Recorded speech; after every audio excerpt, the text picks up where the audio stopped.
Yep, you read the title correctly. I made an 8-hour version of Indiana Jones. Well, more specifically, 7.5 hours. But basically what I did was I combined all 4 movies into one continuous chronological story.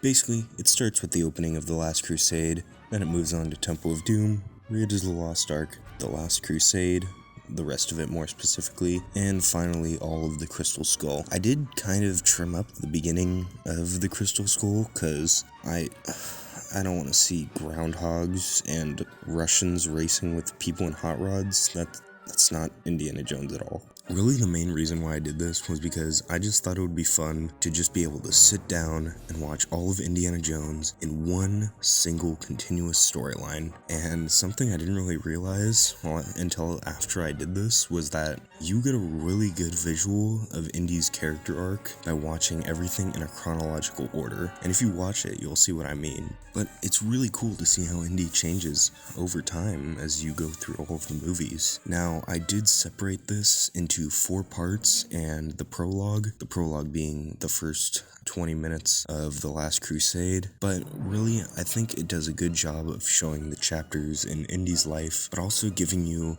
a good idea of just the way he is. Really, the last thing I did was I wanted to add flashbacks.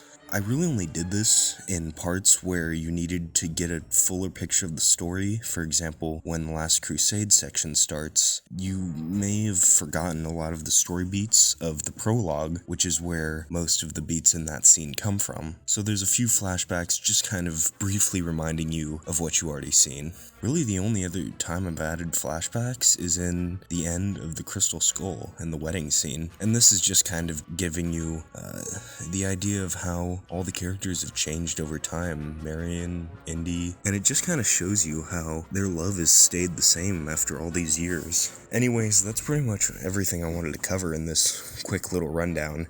I can't actually put the movie on YouTube, of course. Number 1, because it's extremely copyrighted. Number 2, I don't want to put a 7.5 hour video on my channel. So really all I'm gonna do is put a link to a download in the description. I'm sorry, because it's going to take a very long time. But if you really are interested in watching this, please hit the link. It's not going to help me or anything, but I just wanted to share this with other people who might be interested. I know there are other people who have done edits like this with other franchises, like The Hobbit, but I think that Indiana Jones kind of needs this. I really just think it's good to see Indiana Jones from a whole new perspective. So with that said, I hope you all enjoy this edited version, all the Indiana Jones movies. I hope you enjoy it, and I'll see you guys in the next one.